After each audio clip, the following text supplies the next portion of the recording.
नमस्कार दोस्तों, क्या हाल है सबके। लर्न इंग्लिश न्यूज में आपका स्वागत है।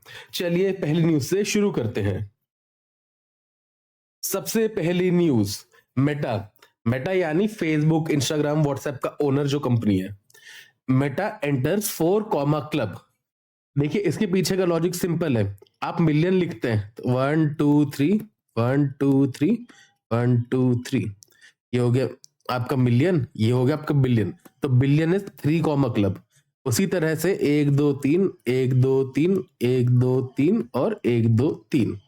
जो आपका ट्रिलियन होता है, तो ट्रिलियन में कितने होते हैं? 4 कॉमा होता है, तो इसको कहते हैं 4 क्लब। तो जो फेसबुक की पेरेंट कंपनी है मेटा, वो कहाँ एंटर हो चुकी है? 4 क्लब के अंदर, यानी वो $1 ट्रिलियन कंपनी बन चुकी है। Meta added $196 billion in stock market value on Friday. जो मेटा कंपनी है उसने $196 बिलियन, बिलियन में कितने कॉमा थे? 3 कॉमा थे, और ट्रिलियन में कितने? 4 कॉमा है। तो मेटा ने जो है $196 बिलियन स्टॉक मार्केट वैल्यू में ऐड कर दिए फ्राइडे को। It's stock market value now stands eight more than $1.22 trillion. यानी जो करंट स्टॉक प्राइस है या कंपनी की जो वैल्यू है, ठीक है, स्टॉक मार्केट के अंदर जो कंपनी का कैपिटलाइजेशन है, वो कितना बैठ रहा है अभी? $1.22 ट्रिलियन। यानी कि ये $1 ट्रिलियन की कंपनी बन चुकी है, यानी 4 क्लब का पार्ट बन चुकी है। Optimism about the potential for artificial intelligence contributed to a 24% rally in the S&P 500 last year. Optimism about the potential, देखिए ऑप्टिमिज्म का मतलब होता है कि आगे पॉजिटिव साइड देखना। तो पॉजिटिव साइड दिख रहा है किस चीज में? आर्टिफिशियल इंटेलिजेंस के अंदर जो इन्वेस्टमेंट हो रहा है, इनका कंट्रीब्यूशन हो रहा है। आपको एक बात याद रखनी है कि मेटा जो है अपना खुद का एलएलएम, जैसे आपका चैट जीपीटी यूज करते हैं, वैसे मेटा का खुद का भी एलएलएम है, लामा मॉडल। वो एक ओपन सोर्स मॉडल है, तो उसके अंदर वो अच्छा खासा कंट्रीब्यूशन कर रहा है। तो उसके कारण जो एक पॉजिटिव वाइब्स आ रही है मेटा से, जिसके कारण 24%, ठीक है, 24% बहुत होता है।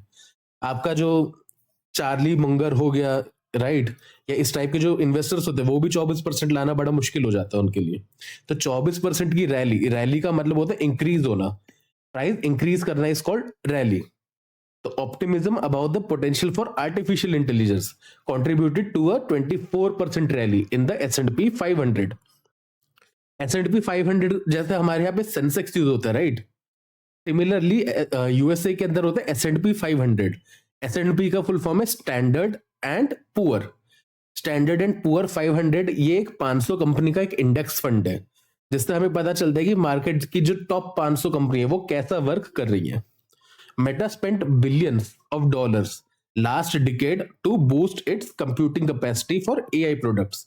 मेटा यानी जो फेसबुक की पापा कंपनी है, उसने क्या करे? खर्चे, स्पेंड का मतलब होता है खर्चा। क्या खर्चा? बिलियंस ऑफ डॉलर्स, करोड़ों अरबों रुपए खर्च करे। कब खर्च करे? पिछले दशक। डिकेड का मतलब होता है 10 साल, 10 साल मतलब दशक। क्या करने के लिए? To boost. बूस्ट मतलब होता है वृद्धि। किस चीज में वृद्धि? Computing capacity. कंप्यूटिंग, देखिए आप जो भी एआई यूज करते हैं, राइट, या इन जनरल कुछ भी यूज करते हैं, तो उसमें कंप्यूटेशनल पावर का इस्तेमाल होता है। तो उसी पावर को इंक्रीज करने के लिए काफी अच्छा खासा इन्वेस्टमेंट चाहिए होता है। तो उसी को बूस्ट करने के लिए, कंप्यूटिंग कैपेसिटी को बूस्ट करने के लिए क्यों बूस्ट किया जा रहा है? For AI products. जैसे आप इंस्टाग्राम, व्हाट्सएप यूज करते हैं, तो उनमें भी काफी सारा एआई का इंट्रोडक्शन किया जा रहा है। Byju's falls from 3 club. अभी हमने पीछे 4 पढ़ा था, राइट, अब यहां पर आ गया 3 क्लब, यानी $1 बिलियन क्लब। तो ये $1 बिलियन क्लब से बाहर हो चुकी है। यानी जो बायजूस की वैल्यूएशन है, पूरी कंपनी की जो वैल्यू है, वो किससे कम होगी? $1 बिलियन से कम आती जा रही है। Edtech company Byju's is in the midst of N intense financial crisis. Edtech का फुल फॉर्म होता है एजुकेशन टेक, यानी पढ़ाई और टेक का जो मिश्रण है, वो वाली कंपनी है ये जो बायजूस कंपनी है, ये क्या है? Midst of N intense crisis. Midst का मतलब होता है किसी चीज के बीच में फंसे होना, ठीक है। किस चीज के बीच में फंसी हुई है? Intense financial crisis. इंटेंस मतलब होता है बहुत ही तीव्र, बहुत ही ज्यादा तेज, बहुत ही ज्यादा दुखद। दुखद इस सेंस में, यूजुअली नहीं, इस सेंस में इंटेंस फाइनेंशियल क्राइसिस, यानी पैसों की बड़ी तंगी चल रही है यहाँ पे। The shareholder of the company have moved a resolution seeking to oust the founders from the top leadership roles.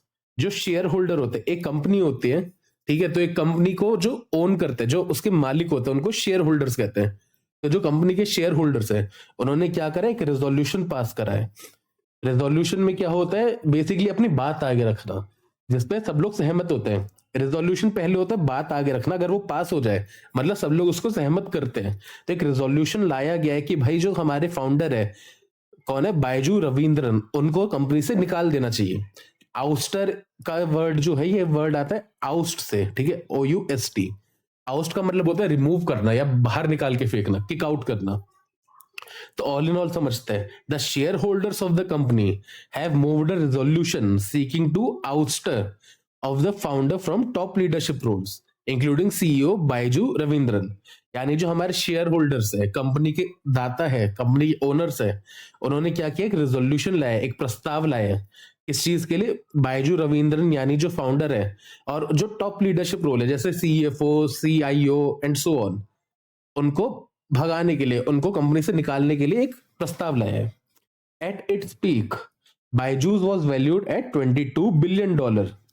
At its peak यानी जो सबसे ऊंचाई पे, जितना ज्यादा हो सकता था, जो अपनी ऊंचाई छुई है उसने।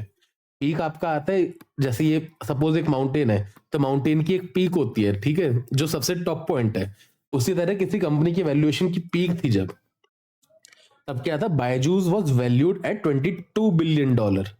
यानी जो इसका सबसे ज्यादा आज तक कैपिटलाइजेशन हुआ था वो कितना था, $22 बिलियन, जो कि कब था, मार्च 2022 में। पर कुछ रिपोर्ट्स के अकॉर्डिंग अब ये कहा जा रहा है कि इसकी जो वैल्यू है वो $1 बिलियन से भी कम हो चुकी है। सो गाइज, आगे बढ़ने से पहले अगर आपको कुछ नया चीजें सीखने को मिला, कुछ समझ आया या ऑल इन ऑल मजा आया, तो प्लीज इस चैनल को सब्सक्राइब कीजिए, इस वीडियो को लाइक कीजिए। और हाँ, क्योंकि एडटेक चैनल है, एक एजुकेशन चैनल है, तो हम चाहते हैं कि इस देश के हर बच्चे के पास इंग्लिश की लैंग्वेज की नॉलेज पहुंचे। तो प्लीज इसको कम से कम 1 या 2 लोगों के साथ जरूर शेयर करें और हमारा इस मुहिम में साथ दें। Thank you. नेक्स्ट क्या है हमारे पास, कैन टीवी। टीवी आपका जो हम यूज करते हैं वो वाला टीवी नहीं, TV is Thalapathy Vijay. Thalapathy Vijay is a very popular actor, यानी Thalapathy Vijay is a South Indian actor. तो can TV disrupt Tamil Nadu political status quo. जो हमारे थालीपति विजय जी हैं, वो डिसरप्ट कर सकते हैं क्या? डिसरप्ट का मतलब होता है चेंजेस लाना, ठीक है, चेंजेस ला सकते हैं किसमें, तमिलनाडु के पॉलिटिकल स्टेटस को। जो स्टेटस क्वो होता है उसका क्या मतलब होता है, स्टेटस क्वो का मतलब होता है जो धारणा चली आ रही है। फॉर एग्जाम्पल, कई फैमिलीज में बोला जाता है कि दहेज की प्रथा तो हमारी सालों से चली आ रही है ना, पुश्तों से चली आ रही है, तो that is a status quo.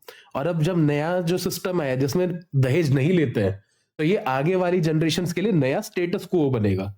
Status क्वो मतलब जो अभी करंट प्रथा क्या चल रही है, जो स्टेटस क्या है किसी पर्टिकुलर चीज का। तो जो टीवी है हमारे, यानी थालापति विजय जी, क्या वो डिस्टर्ब कर सकता है, यानी कोई चेंजेस ला सकता है किसमें, तमिलनाडु के पॉलिटिकल स्टेटस को, यानी जो राजनीति है वहां की तमिलनाडु की, उसमें क्या कुछ चेंजेस ला सकते हैं। चलिए फर्स्ट हेडलाइन पढ़ते हैं। Popular actor Thalapathy Vijay joins politics in Tamil Nadu. Second line is may disrupt traditional political dynamics. May का मतलब यहाँ पे आपका महीने वाला मे नहीं है, मे का मतलब है हो सकता है वाला। फॉर एग्जाम्पल, रिक्वेस्ट हो गया, उसमें भी मे का इस्तेमाल किया जा सकता है, बट यहाँ पे रिक्वेस्ट की तरह नहीं, यहाँ पे ये कहा जा रहा है ऐसा हो सकता है कि मे डिसरप्ट ट्रेडिशनल पॉलिटिकल डायनामिक्स, यानी उनकी एग्जिस्टेंस, उनकी प्रेजेंस जो है ट्रेडिशनल, यानी जो आज तक स्टेटस को चला आ रहा है, जो प्रथा चली आ रही है किसमें, पॉलिटिकल डायनामिक्स में, यानी जो पॉलिटिक्स चली आ रही है तमिलनाडु की, उसके अंदर कुछ डिसरप्शन लाया जा सकता है। Could attract young voters and Vijay fan base. जो हमारे मिस्टर विजय हैं वो क्या कर सकते हैं, अट्रैक्ट। अट्रैक्ट का मतलब होता है आरक्षण नहीं, आकर्षण, आकर्षित करना। आरक्षण तो वैसे ही हर जगह घुसा हुआ है, चाहे पॉलिटिक्स हो चाहे आपकी पढ़ाई हो, खैर वो अलग बात है। तो जो आपका अट्रैक्शन है, किस चीज का अट्रैक्शन है, थालापति विजय के स्टारडम का, तो वो किसको अट्रैक्ट कर सकता है, यंग वोटर्स। क्योंकि जो उनकी मूवीज देखते हैं, जो उनके गाने सुनते हैं, तो वो उनकी तरफ काफी अच्छे से अट्रैक्ट होते हैं, उनकी तरफ आकर्षित होते हैं। तो इसलिए वो जो उनका विजय का फैन बेस है, वो एक काफी मॉन्यूमेंटल यानी बहुत ही बड़ा चेंज ला सकता है तमिलनाडु की पॉलिटिक्स में। Time will tell if he can translate his stardom into political influence. यानी ये तो समय ही बता सकता है भैया कि ये जो उनकी स्टारडम है, स्टारडम तो आपको पता ही है, जैसे रजनीकांत जी हो गए, शाहरुख खान हो गए, कि हमने उनको स्टार बनाया, तो स्टार बनाते हैं जिसको, तो उसके पास क्या आ जाता है, स्टारडम आ जाता है। तो ये जो स्टारडम है उनके पास, क्या वो इसको कन्वर्ट कर पाएंगे कि नहीं, ट्रांसलेट का यहाँ पे मतलब हो गया कि इसको कन्वर्ट कर पाएंगे कि या नहीं इनटू पॉलिटिकल इन्फ्लुएंस, कि अगर वो सीट जीत पाएंगे या नहीं।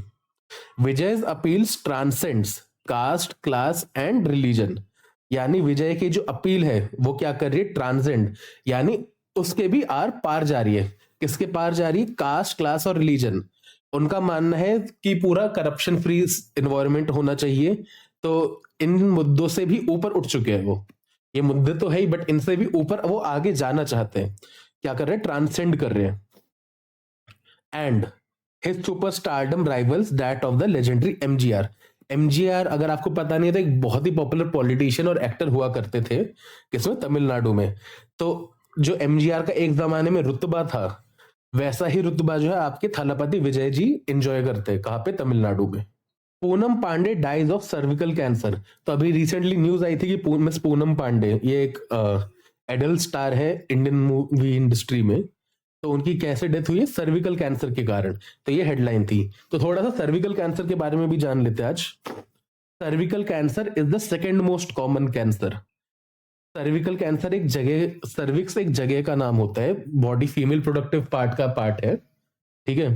तो cervical cancer is second most common, यानी दूसरे नंबर पे क्या है, सबसे ज्यादा कॉमन है, बहुत ही ज्यादा पाया जाता है। क्या है, कैंसर डायग्नोस्ड इन वुमेन, महिलाओं के अंदर ये पाया जाता है in India. And accounts for 10% of all cancer in women. मतलब महिलाओं में जितना भी आज तक कैंसर पाया गया है उसमें से 10% सिर्फ सर्विकल कैंसर पाया गया है। Before the cancer appears in the cervix, the cells undergo dysplasia, in which abnormal cells start to grow and spread more deeply into the cervix। देखिए सर्विक्स आपको बता देते हैं, सर्विक्स जो एक फीमेल रिप्रोडक्टिव पार्ट होता है, जो वेजाइनल एंट्री होती है उसके बिल्कुल एंड की तरफ एक सर्विक्स पार्ट होता है, ठीक है। तो वहां पे जो है क्या होता है, आपका एक डिस्प्लेजिया करके एक फिनोमिना होता है। उसमें क्या होता है, जो सेल्स होते हैं वो बहुत ही बुरी तरह ग्रो करने लग जाते हैं, मतलब अनलिमिटेड पैदा हुए जा रहे, पैदा हुए जा रहे हैं, जिसके कारण वो कैंसर में कन्वर्ट हो जाता है। तो सर्विक्स के अंदर जो कैंसर होता है उसे कहते हैं cervical cancer. The abnormal cells start to grow and spread more deeply into the cervix।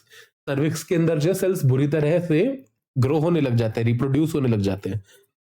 It is caused when a person has a sexually transmitted infection by a human papilloma virus। HPV जो है ये आपका virus का नाम है। क्या होता है इससे, इसके कारण जो आपका सर्विकल कैंसर कॉज होने के चांसेस है। तो आज हम न्यू वर्ड्स क्या सीखने वाले हैं। First word is propensity, PROPENSITY। Propensity, propensity का मतलब होता है अ नेचुरल टेंडेंसी और इंक्लिनेशन टुवर्ड समथिंग, यानी किसी पर्टिकुलर चीज की तरफ या किसी पर्टिकुलर पर्सन की तरफ एक अंदर से जो है खुशी का भाव, या फिर एक इंक्लाइन होना, किसी की तरफ जो पसंदीदा तरीके से देखना। फॉर एग्जाम्पल, एक माँ की जो है अपने बेटे के लिए हमेशा नेचुरल प्रोपेंसिटी होती है, एक माँ की जो इंक्लिनेशन होती है अपने बच्चे के लिए वो हमेशा से नेचुरल होती है। वैसे ही हम नेक्स्ट वर्ड देख लेते हैं, हेजेमनी, HEGEMONY। देखिए इसका मतलब होता है डोमिनेंस और leadership, specially by one country और ग्रुप ओवर अदर। जैसे हम देखते हैं कि चाइना आज आए दिन जो है दूसरी कंट्रीज के ऊपर अपनी धौस जमाता रहता है, कभी मालदीव पे, कभी श्रीलंका पे। तो वो अपनी हेजेमनी कर रहा है, वो अपनी डोमिनेंस दिखाना है। वो बोल रहे बेटा जी, पापा जी तो हम है यहाँ पे। वही जो है इंडिया पाकिस्तान पे हेजेमनी करने की ट्राई करता है। खैर होता है नहीं होता है वो अलग बात है, वो तो आप ही लोग मेरे को कमेंट्स में बताना क्या होता है। थर्ड वर्ड देख लेते हैं, पैराडाइम। पैराडाइम का मतलब होता है अ डोमिनेंट मॉडल और framework for thinking about something, यानी किसी पर्टिकुलर चीज के अराउंड सोचने का जो तरीका है, जो एक नजरिया है, उसकी बात की जा रही है। फॉर एग्जाम्पल कास्ट हो गया, ठीक है, तो कास्ट के अराउंड एक पैराडाइम है। वैसे सॉरी, रिजर्वेशन, रिजर्वेशन के अराउंड पैराडाइम है। अगर आप जो है रिजर्वेशन का इंजॉयमेंट करते हो, यानी उसका इस्तेमाल करते हो, तो आपकी अलग थॉट प्रोसेस होगी। वैसे ही कोई जनरल वाला है तो जनरल वाले की अलग थॉट प्रोसेस होगी, तो उसका अपना अलग पैराडाइम होगा। इसी से आता है एक आपका पैराडाइम शिफ्ट, यानी कोई ऐसा इवेंट होना जिसके कारण जो आपकी सोच बिल्कुल ही बदल जाती है। ठीक है, तो उस इवेंट को कहते हैं पैराडाइम शिफ्ट। चलिए हम पहुंचने वाले खत्म पे। तो हमने ये 4 कॉमा क्लब को डिस्कस किया था इस वीडियो में। तो मैं चाहता हूं आप इसका जो हमने डिस्कशन किया है, इसका 4 कॉमा क्लब का मीनिंग क्या होता है, नीचे आप मेरे को कमेंट्स में बताओ। ठीक है, ताकि मेरे को समझ आएगी आपने एक्चुअली में सुना और आपको नई चीजें समझ में आई है। Thank you for watching till the end. मिलते हैं आपसे कल। Thank you. जय माता दी, जय श्री राम, जय हिंद।